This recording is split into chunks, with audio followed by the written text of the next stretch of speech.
ازيك يا بوكش؟ الحمد لله. عامل ايه؟ في نعمة، اللهم لك الحمد. انت عارف النهارده احنا هنتكلم عن ايه؟ عايز اعرف صراحة، متشوق للموضوع. طيب انا هقول لك على حاجه حلوه جدا.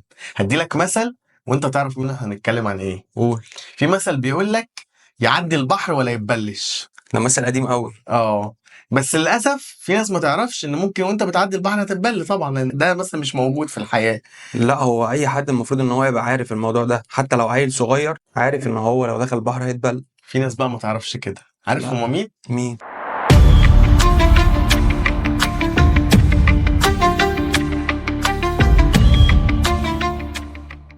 الناس اللي مخدوعين في نفسهم قبل ما يتخدعوا في الناس اللي حواليهم. احنا النهارده هنتكلم عن الفتنه. حلو. مش الفتنة اللي هو أعرف معلومة أجي أقولها لك، لا مش دي. ايوه، انت قصدك على الفتنة التانية اللي هي الحرام. الفتنة والاتنين حرام. أنا أقصد الفتنة مش اللي هي تقول معلومة أنت عرفتها، لا حلو. الفتنة التانية اللي هو أنت تتخدع أو تتغر في شيء وتفتتن بيه. تمام. فأنت شايف إيه رأيك في موضوع الفتنة ده؟ لا، هو الفتنة دي اصلا حاجة كبيرة جدا عند فتنة ربنا. حرام.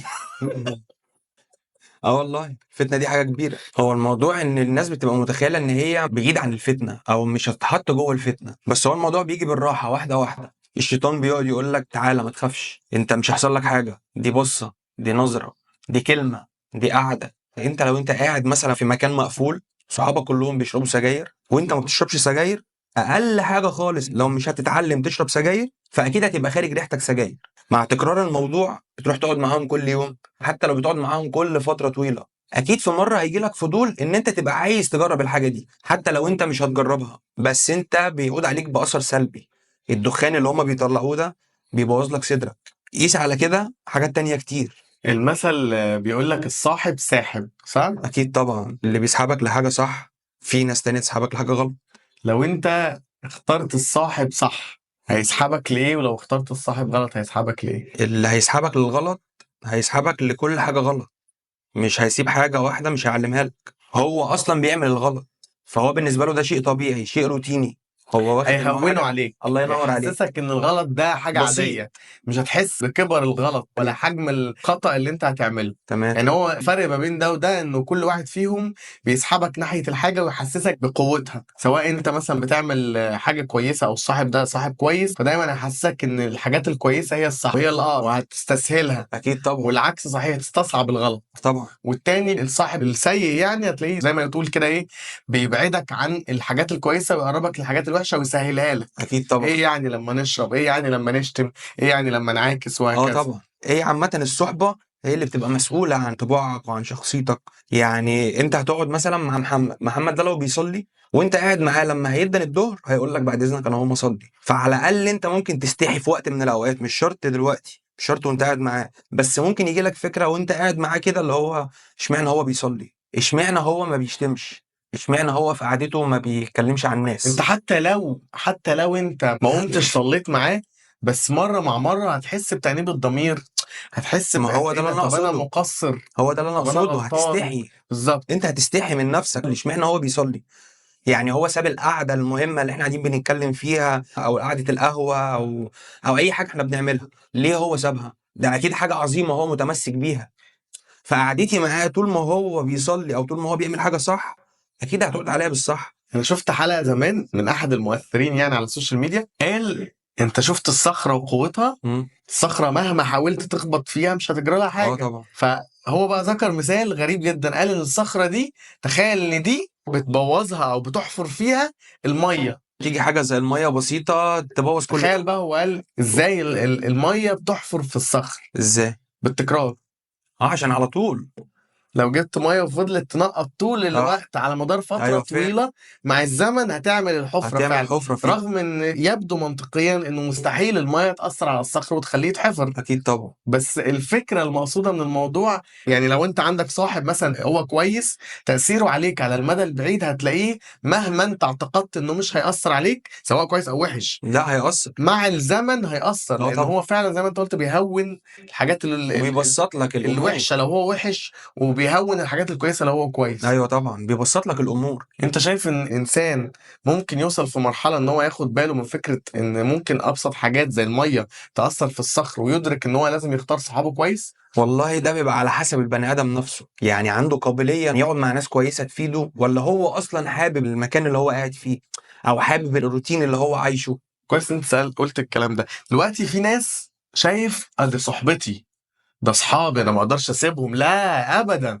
ده اخويا. ده ايه الفكر اللي يخلي الشخص ده يبص للطرف التاني اللي هو ممكن يكون تأثير وحش عليه ده؟ لان انا فعلا ببقى شايف ناس مقتنعين بنفسهم جدا ان ده صاحبي، ده اخويا، ده ما ينفعش اسيبه، فاهم؟ مم. جو ايه بقى بفتنا وصحبتنا لما هنموت هنيجي في الاخر بيقول لك ان هيجي الابن، امه هتبقى عايزه ان هي تاخد حسنه منه علشان تدخلها الجنه، هيقول لها يا امي اشتكي مما تشتكي منه.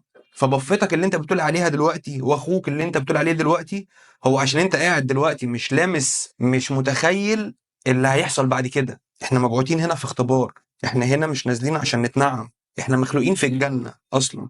سيدنا ادم لما ربنا خلقه في الجنه، ما خلقوش في الارض، بس هو عشان غلط ربنا نزله الارض يتعاقب. هو نفسه اتفتن الله ينور عليك. ده اتفتن. اساس، ده اتفتن اساس وايه؟ موضوعنا، تأثر بيه سيدنا آدم. لا واتفتن بايه؟ يعني كان عنده كل حاجه، ربنا اداله كل حاجه، قال له اعمل اللي انت عايزه، خد اللي انت، دي جنه، انت في جنه، انت مش متخيل. يعني مثلا هديك مثل دلوقتي، لو انت جيت انا قلت لك الارض دي كلها بتاعتك كلها، بالدول اللي فيها، بالعماير، باي حاجه انت متخيلها، بس ما تجيش ناحيه مثلا الشجره دي، يعني ايه اللي هيخليك تسيب كل حاجه في الحاجات الحلوه دي وتروح ناحيه الشجره دي بالذات؟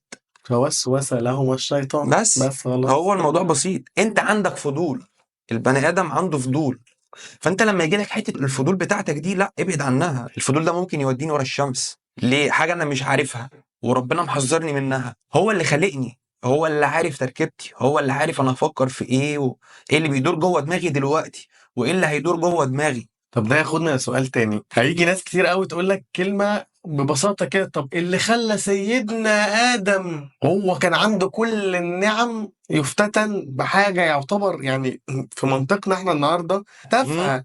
انت متخيل؟ مم. يعني كل النعم عنده في الجنة وبرضه اتأثر واتفتن واستسلم لوسوسة الشيطان. طب هو يقول لك ده يعني انت هتقارنني انا بسيدنا آدم؟ وده سيدنا آدم ده احسن مني ومنك ومن كل الناس. طبعا احسن مننا كلنا. ايه اللي هيخليني انا اقوى منه؟ هي الفكرة مش في ان انت اقوى منه، هي الفكرة ان ربنا لما سبب حاجة زي كده سببها ان دي حاجة انت تتعلم الله منها. ينور، صح. اكيد ربنا مش هيبقى باعت لنا كل الرسل وكل الانبياء وكل المواقف اللي احنا نعرفها مثلا عن الانبياء والرسل، ان هو ما كانش قادر ما يخليهمش اصلا يتحطوا في كل ابتلاء نزلوا هذا فيه. الاختبار، صح. فاهم؟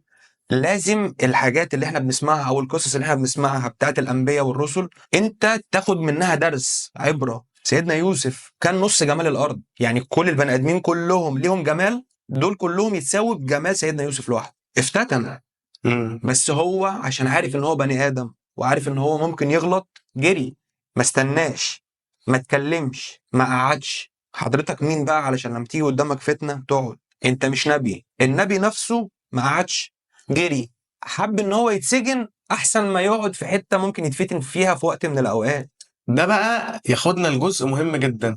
احنا في حاجات كتير قوي بنعملها في الحياة بنبقى شايفين انها عادية. ايه المشكلة اما ابص على بنت معدية؟ ما هي اللي لابسة ده يا عم. ايه المشكلة يعني اما اخد عمولة على الفلوس دي من ورا صاحب الشغل؟ ما حدش يعرف حاجة، ويعني ما انا حقي. ايه المشكلة يعني اما ما اشتغلش طول اليوم في الشغل واريح لي ساعتين ما على قد فلوسهم؟ المنطق ده بيحصل في الحياة وهم مش مدركين ان دي نوع من الفتنة اللي هم مش مدركين بده. انت شايف انه ده يترد عليه بايه؟ انا هرد عليك بس في الحته اللي هي بتاعت النظر والبص مثلا على واحده او كده. ربنا سبحانه وتعالى لما قال لنا عن البصر قال غضوا من ابصاركم، يعني احنا المفروض نغض من البصر. عارف ايه الفرق بين البصر والنظر؟ الفرق بين النظر والبصر، النظر هو ان انت تبص على حاجه وترجع تبص الناحيه التانيه على طول. البصر هو ان انت تبص على الحاجه لدرجه ان انت تعرف تفاصيلها، التفاصيل بتاعتها. ربنا ممكن كان قال لك غضوا من نظركم، بس قال لك غضوا من ابصاركم، لان البصر هو البصر المطلق، اللي هو انت بتبص على حاجه خلاص انت عارف شكلها، حافظ هي شكلها عامله ازاي، فانت لما بصيت عليها شفت حاجات فيها اكيد عجبتك لان هي النقيض بتاعك، هي العكس بتاعك. اكيد ما فيش راجل هيعجب براجل الا لو هو من الناحيه التانيه. فمالناش دعوه بالناس اللي في الناحيه هنا في التانيه. الناحية الأولى. احنا خلينا في الناحيه الاولى. النساء دي فتنه، فتنه عظيمه، فتنه كبيره. لو هي ما كانتش فتنه عظيمه وفتنه كبيره كانش جاب سيرتها، بس لا دي فتنه ما تبصش عليها. يعني مش لازم البصر يبقى مطلق كده على اي حد. طب تقول ايه في جلسات الناس اللي بيقعدوا ينموا على بعض، ويجي واحد مثلا يروح يقعد معاهم ويقول لك انا بص اصل انا قاعد معاهم بس انا ما بعملش حاجه، يا فاهم؟ انا سلام. راجل طيب، انا رايح اقعد وبس عشان الصحبه الحلوه دي واسمع بس. ما هو حضرتك دلوقتي مثلا لو نفترض ان لا قدر الله مثلا انا وانت مثلا قاعدين في مكان دلوقتي مع بعض، اي مكان مثلا بره، والمكان ده مثلا مقفول علينا، ولا قدر الله المكان ده اتحرق او حصلت فيه حريقه، او انت في الاوضه اللي هي بتتحرق وانا في الاوضه اللي جنبك، اكيد اكيد لا قدر الله احمد هيحصل له حاجه، محمد هيطول هيتاثر. دخان. طبعا اكيد هيتاثر بالحاجه دي، حتى لو هو ما اتحرقش، حتى لو ما اتلسعش، لا ممكن يغمى صح عليه من صح، الدخان، يغمى عليه لازم هيطولوا شيء. فيتحرق برضه، في الاخر هتتحرق، فلازم انا هبطولك. فانا ما اجيش اقعد في وسط الفتنه واقول انا مش هيحصل لي حاجه. طيب انت بقى شايف ايه الرساله اللي ممكن نوصلها للناس اللي بتتغر في نفسها وتعتقد انها مش هتتفتن؟ انت المفروض ان انت نازل هنا في اختبار وعارف اجابه الاختبار، علشان احنا مش مخلوقين للارض، احنا مخلوقين للخلود في الجنه، يا الخلود في النار، ربنا يعافينا من النار. فانت المفروض هتتخلد في الجنه، خليك بقى على الحته بتاعت الجنه، لان في الاخر مفيش غير جنه ونار. يعني لو مش هتخش دي فانت هتبقى في دي، لو مش هتخش دي هتبقى في دي، مفيش مكان تالت. انت عارف اولك واخرك ايه، يعني انت معاك الاسئله ومعاك الاجابات الاتنين. مع ان انت في الدنيا هنا بيبقى معاك الاسئله بس، والاسئله دي بتبقى انت مثلا مذاكر اجاباتها، بس الفكره ان انت بتنساها وانت في الامتحان او ما ذاكرتهاش، انت بقى اللي عايز تتشتت. فنصيحه ما تتشتتش، اهتم بدينك وشوف وقتك، عشان وقتك ده عمرك، ما عندكش الا عمر واحد، لو ضاع ربنا يسالك انت وديت عمرك ده فين، صرفته في ايه. صح. حضرتك هتتحاسب بالوحده، عارف يعني ايه بالوحده؟ يعني شوف القرش فيه كام وحده، هتحاسب بالوحده. شوف عمرك عدى فيه كام ثانيه، الثانيه دي انت عملت فيها ايه، انت سويت فيها ايه. انت نازل هنا علشان تعبده وتعمر الارض، اعبده وعمر الارض.